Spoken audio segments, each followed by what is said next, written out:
മലപ്പുറം ഊർങ്ങാട്ടേരിയിൽ കാട്ടാന കിണറ്റിൽ വീണു. കൂരങ്കല്ല് സണ്ണിയുടെ കൃഷിയിടത്തിലെ കിണറ്റിൽ വീണ കാട്ടാനയെ പുറത്തെത്തിക്കാനുള്ള ശ്രമങ്ങളാണ് പുരോഗമിക്കുന്നത്. വനം വകുപ്പും പോലീസും രക്ഷാപ്രവർത്തനം നടത്തുന്നുണ്ട്.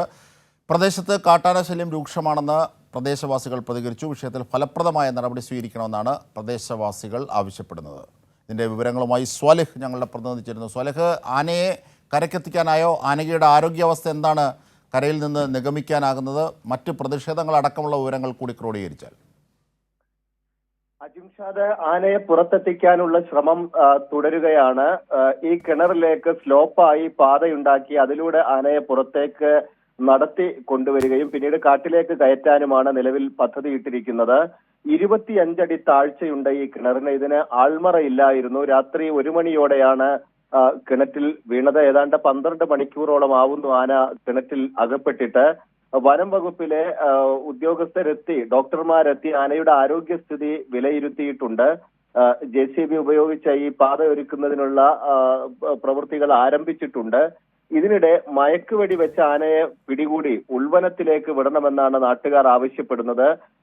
കൊമ്പൻ സ്ഥിരം ശല്യക്കാരനാണെന്നും നാട്ടുകാർ പറയുന്നുണ്ട്. ഇതേ തുടർന്ന് DFOയുമായി ആളുകൾ കൂടിക്കാഴ്ച നടത്തി. ഇക്കാര്യം അംഗീകരിക്കാത്തതിനെ തുടർന്ന് വലിയ പ്രതിഷേധവും നാട്ടുകാർ നടത്തി. പിന്നീട് ആനയെ ഉൾവനത്തിലേക്ക് തന്നെ വിടാമെന്ന് ഉറപ്പ് നൽകിയിട്ടുണ്ട്. ആനയെ പുറത്തെത്തിക്കാനുള്ള ശ്രമം ഇപ്പോഴും തുടരുകയാണ്. അജിംഷാദ്, തീർച്ചയായും ഈ ആന ഇപ്പോഴും ആരോഗ്യവാൻ തന്നെയാണല്ലേ? കിണറ്റിൽ വീണിട്ട് എത്ര മണിക്കൂറായി? രാത്രി 1 മണിയോടെയാണ് ഈ അപകടം നടക്കുന്നത്. ഏതാണ്ട് 10-11 മണിക്കൂർ പിന്നിട്ട് കഴിഞ്ഞിട്ടുണ്ട്. പക്ഷേ ആനയ്ക്ക് കഷ്ടിച്ചതിൽ നിൽക്കാനുള്ള ഒരു വിസ്താരം ഈ കിണറിനകത്തുണ്ട്. അതുകൊണ്ട് തന്നെ അപകടനില ഇല്ല എന്നാണ് ഡോക്ടർമാർ പറയുന്നത്. ഇപ്പോഴും പൂർണ്ണ ആരോഗ്യത്തോടെ തന്നെ ആന നിൽക്കുന്നുണ്ട് എന്നും ഡോക്ടർമാർ ഇത് പരിശോധിച്ചതിന് ശേഷം വ്യക്തമാക്കിയിട്ടുണ്ട്. DFOയുടെ മേൽനോട്ടത്തിലാണ് ഈ രക്ഷാപ്രവർത്തനമെല്ലാം നടക്കുന്നത്.